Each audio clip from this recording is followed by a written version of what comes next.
Hi, and welcome back to the Story Savant podcast, where we geek out about stories and pull insights from them that will make us better human beings, all while going about our day, raising the kids, paying the bills, and striving to be compassionate, empathetic players in our own lives. You feel me? I'm Liesl Hill, author, entrepreneur, and story lover.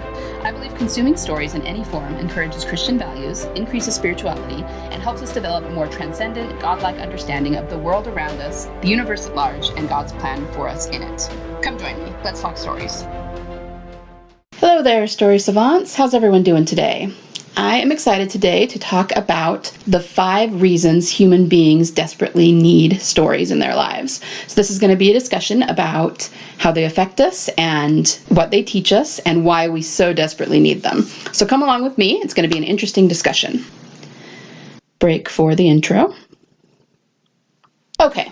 Why do we need stories so much? I'm going to talk a little bit about escapism and catharsis. Those are kind of big words, but don't be afraid of them. What does catharsis mean? It's pretty much an English term, and English majors are the ones who usually use it. It can have a lot of different definitions, but to me, a catharsis is simply a release of your emotions. So the biggest way in which human beings achieve this is, for example, through crying. We get very emotional about something, we need to release that emotion, and we cry. Of course, there's a lot of ways to do it. Some people don't cry. Some people have other ways to release it. Stories help us release those emotions through catharsis. It can be done a lot of different ways. It doesn't have to be a sad thing. It doesn't have to be a crying thing. Sometimes we feel anger on behalf of a character, and that can be a catharsis. Sometimes we feel joy and triumph when we see a character triumph, and that can be a catharsis. So there's a lot of different ways in which this happens, and this is all part of escapism. Let's talk about escapism for a minute. I'm going to tell you a little story. I was a big fan of the TV show 24 back in the day. You know, Kiefer Sutherland, Jack Bauer.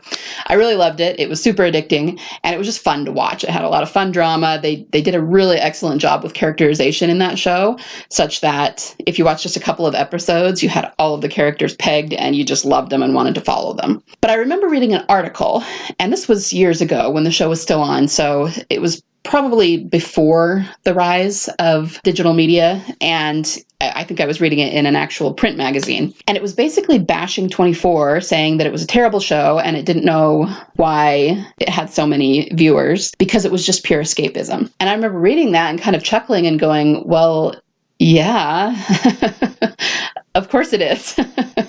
Don't get me wrong, the article was correct in that it was not a realistic show. What was portrayed there is not how the world works or how terrorists are generally caught, but that's not the point. People need escapism, and everything about this show was escapism, and that is exactly why people liked it. Now, granted, you might argue that some people believed that what they saw in the show was true, and perhaps, we need to take that into account and make sure people are getting the correct information. But in terms of the story, people don't consume stories in order to learn facts. They consume stories for escapism. That's why they do it. This show had edge-of-your-seat action, it had humor, it had characters you loved, it had a lot of excitement. It was a show that was done in real time, so every hour was just an hour passing, and you couldn't wait to see what happened in the next hour. So all of the episodes, by definition, were cliffhangers. I mean, it had every element that would bring people back again and again and again to watch it. Now, maybe it wasn't your cup of tea, but my point is that calling something escapism as though that's a negative thing is a little bit ridiculous. The point of creating novels and TV shows is to create escapism. It would be akin to saying a recipe shouldn't be made because it's cooking. Well, yeah, of course it is. That's the point. So before I get into my 5 points about why human beings need stories so much, I'm going to tell you one more quick story. My older sister was a criminal justice major when she was in college. She told me the story. It was something she read in class. Unfortunately, I don't have a reference for it, but I'm just going to tell it in a very broad way anyway. So there was a young boy who came from the wrong side of the tracks. He was from, the inner city, or the wrong side of town, as they call it. And he would sort of look over to the richer houses, the more wealthy people, and wonder what was different between them and the neighborhood he came from. He thought there had to be something that would illustrate the difference, like why they were rich versus the people he lived around were poor. He sort of made a study of this, trying to observe what they had in their houses, what they owned, things like that, looking for something that would explain it. The conclusion that he eventually came to was that there was one thing that all of the wealthy houses had, that all of those people had in their houses, that people from his side of the tracks did not have. The answer was books. the wealthier people had books in their houses, and people from his neighborhood had never read a book, had never owned a book. Now, this is a story that would have taken place, 20 years ago, maybe more. I'm not sure how old this guy was who told the story, but they would have been physical print books. It was before the digital revolution. And granted, these books in the wealthy houses were more than likely nonfiction books. Before the Kindles and the internet, people who were computer programmers had computer programming books in their house. People who were doctors had medical books, and so on and so forth. But the fact is that they used books to teach themselves things about life, and that's how they became successful. So my podcast mostly focuses on fiction. One caveat to that is that even nonfiction usually tells a story. So if we're watching reality TV or a talk show, they're still telling people stories, right? True crime, even nonfiction most of the time tells stories. But my question today is, can fiction teach us something? If it does, what? I think you probably know that the answer is yes, it does teach us things. So what does it teach us? And that's going to lead me right into the 5 reasons human beings so desperately need stories. The first reason is an emotional one, and I did talk about this yesterday a little bit. Consuming stories make us kinder and more compassionate human beings. So, another little story to illustrate. Several years ago, I went to a writer's conference, and there was a presentation that was on this very subject. I don't remember what it was called, but something like the psychology of stories or something like that. And that's exactly something I'm interested in, so I went to it, and I was delighted to find out that 2 women were giving the presentation together, and one of them was one of my old professors from Weber State University. So afterward, I went up and talked to her, and I think she kind of recognized me.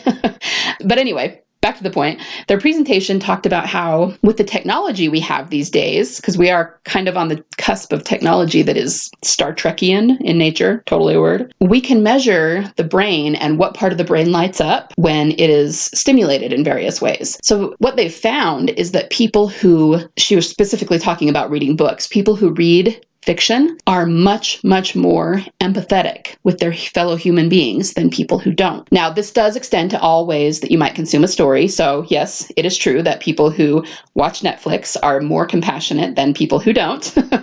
Hear that? I'm giving you permission to go watch Netflix in order to become a better human being. But of course, because of the differences between stories on the screen versus in a book, people who read books are more compassionate to a greater degree, have greater empathy. And that makes sense. We all know when you're watching something on a screen, you see what's happening and you hear the dialogue, and the actors strive to convey their emotions through their facial expressions. But when you're in a book, you can go a lot deeper than that. You have their feelings, you have their thoughts, you have their conclusions. You're spending time inside their head. So it's just a deeper emotional experience. But the point is, anybody who consumes stories, who really identifies with characters, feels the emotions of those stories, it makes them even neurologically more compassionate than people who simply don't. So by the same token as the wealthy people in the story I told have books which taught them how to be successful, consuming fiction stories teaches us how to be empathetic.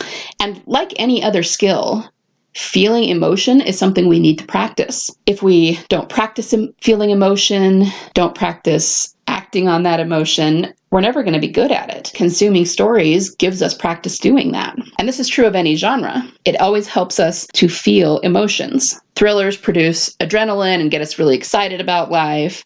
Tragedy teaches us compassion, how to deal with difficult situations. Comedy, of course, laughing is a catharsis all itself. Romance might kind of turn us on. I mean, it doesn't matter which genre. This is true across the board. Now, let's move on to the second point. The second big reason that humans need stories is psychological. We need to see people triumph. I touched on this just a tad yesterday. We need to see victories that are not our own. Let me unpack this a little bit. Some years ago, it feels like all of my stories are starting out a few years ago when I went to a writer's conference, but I do go to them a lot. I try to do 1 or 2 a year, so that's where a lot of this comes from. So I went to a conference down, it's called LTUE, it's in Southern Utah at BYU, and I listened to, it was actually not a workshop, it was a thesis paper that was written by author Michael Brent Collins, who's a fabulous author. Go check him out. And it was about how, or why, I guess I should say, so many Christians love the horror genre. Now, this paper focused specifically on my own religion, which I'm a Christian and a member of the Church of Jesus Christ of Latter-day Saints. And it was about why our religion, likes horror so much. And the reason that is surprising to people is because we're actually very happy, hopeful, sunny people. And so it confuses people that we like the horror genre so much. And I've even gotten that in my own writing, kind of this, what's a nice Christian girl like you doing writing about serial killers?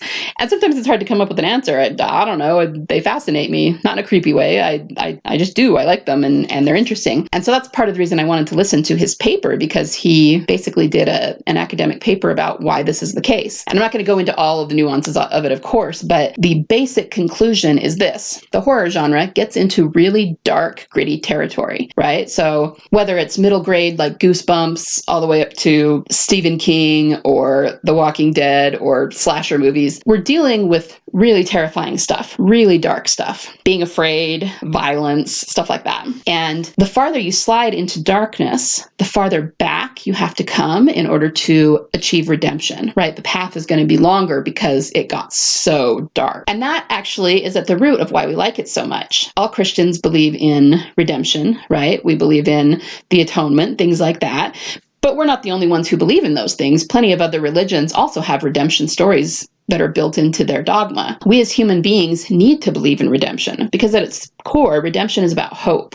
It's about knowing that we're imperfect, we're going to screw up, and that it's possible for us to come back from that. That's the definition of redemption. So that's why we like horror so much, even though it gets into really dark, gritty territory, and maybe you don't like the horror genre, maybe it's not for you, that's fine. But the reason people in general like it is because the darker it is, the harder it is for the characters to claw their way back into the light, and that is a visceral struggle that we identify with. Now, that discussion was all about horror specifically, but I would submit that it is true of any story. In any story, we have imperfect characters and we have a problem, something that goes wrong, something that's thrown at them, something they're going to have to overcome. So it may not be the horror genre necessarily, but we're still watching them overcome something. We're still watching them mess up and be redeemed. We're still watching them fight against, terrible odds, impossible odds. And we as human beings, we need that. It affects our spiritual and psychological health because we need to believe that if this character can overcome these odds, and a lot of times they're very fantastical things that we're not going to have to face in our lives. They could be zombies or dragons or, anything, then we believe that we can face our problems too. I also wanted to mention police procedurals. I happen to love police procedurals, and they get a lot of flack for being unrealistic. Now, just like 24, I'm not going to claim that they're super realistic. People criticize them because we tend to see the cops, whether they be policemen or detectives or FBI agents, what have you, have a murder case and they get it solved in an hour every week. And people laugh at that and say it's unrealistic. Well, yeah, you're right. It is. Cases can take months or years to solve. But again, that's kind of not the point where story is concerned. Police procedurals are so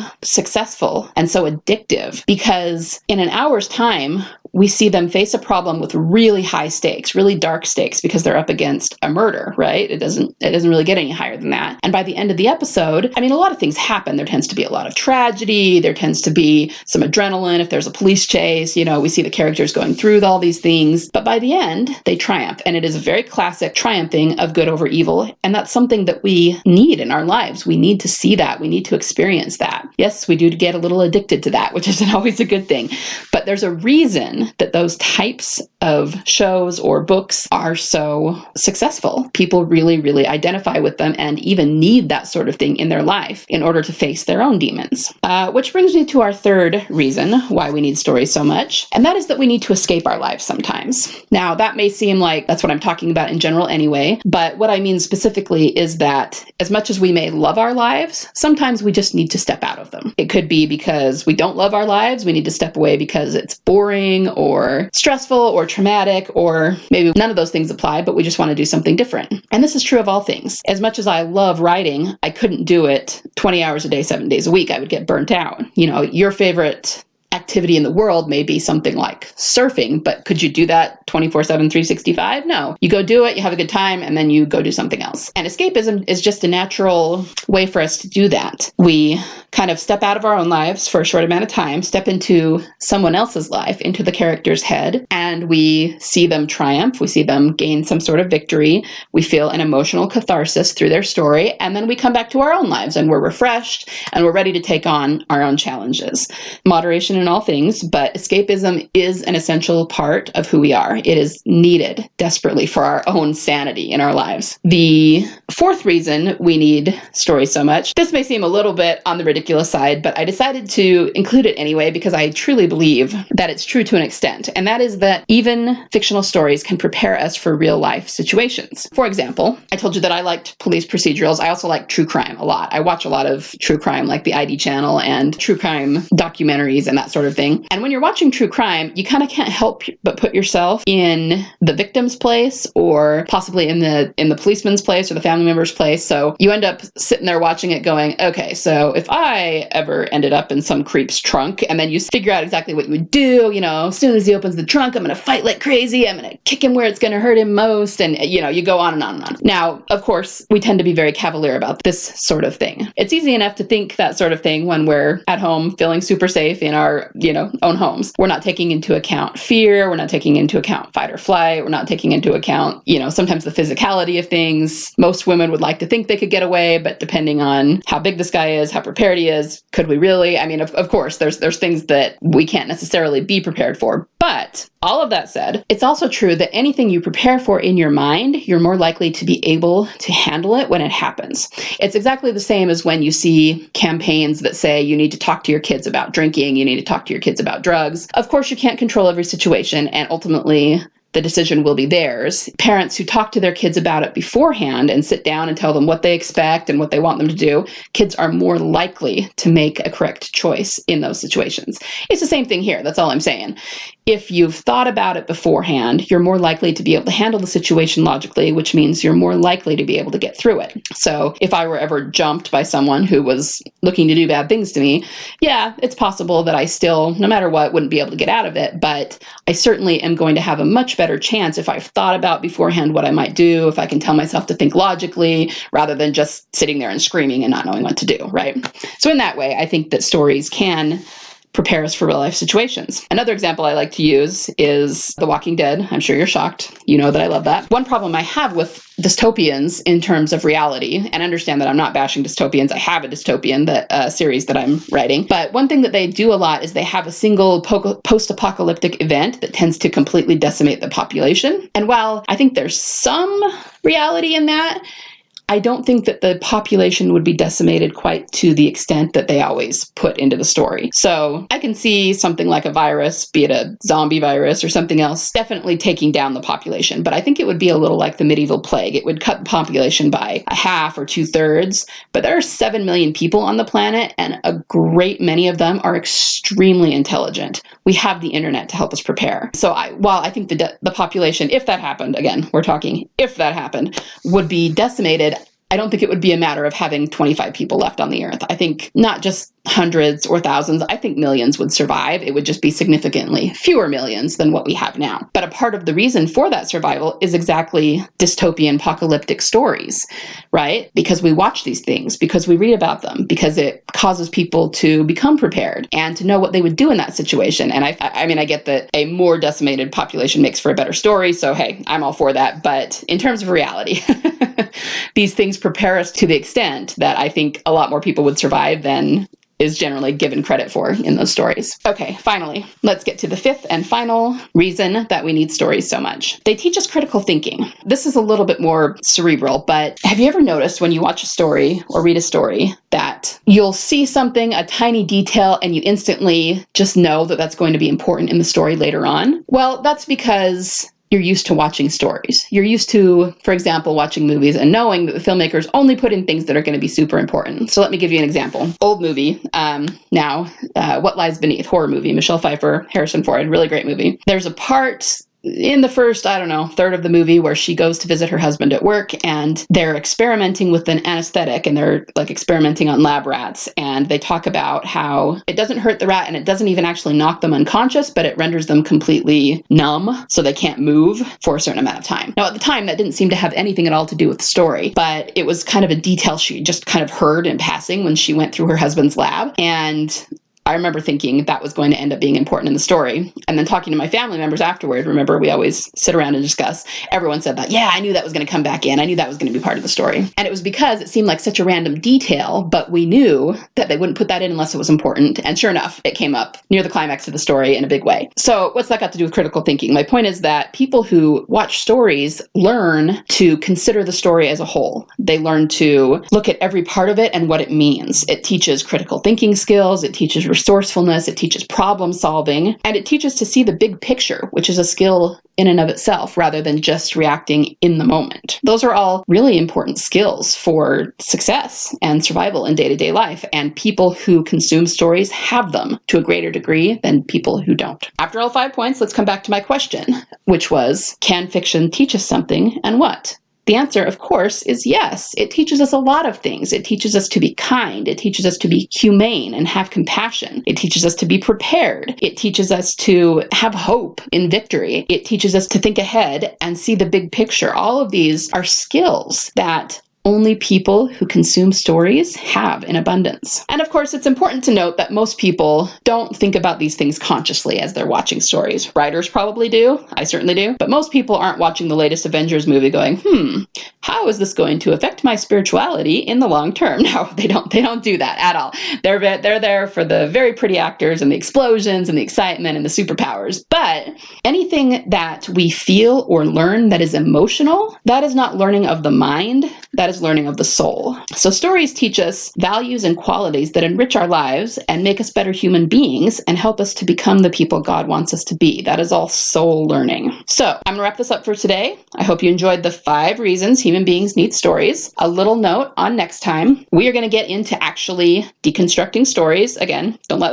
that word worry you. We're just going to really analyze them, and we're going to start to get into some different ways to analyze them. I'm going to give you my 9 essential plot points for a page-turning story. It's what I use to write. It's what I use to dissect stories. Remember last time I told you about the workshop I taught and how people said it was life-changing? What I was teaching were these 9 essential plot points. So we're going to go over that next time. The examples I use, I'm going to take them from The Lord of the Rings, specifically the Fellowship of the Ring movie. I don't think I'll be using any plot points that are different from book to movie, but I tend to like to focus on the movies because A, people are more likely to have seen the movie than read the book, and B, if you're one of the only people in the free world who has not seen The Lord of the Rings, it's much easier to sit down sometime this week and watch the movie before you listen to the next podcast, rather than read the book. Most people would prefer to do that. Let me also say that you don't absolutely have to have watched it or read it before you listen to the next podcast, so if you haven't, listen anyway. I will explain the story points, but it will certainly mean a lot more to you if you're familiar with the story. As we start going into stories, I'll start with some that are super familiar, so things like Lord of the Rings, Harry Potter, Star Wars, things that most people are familiar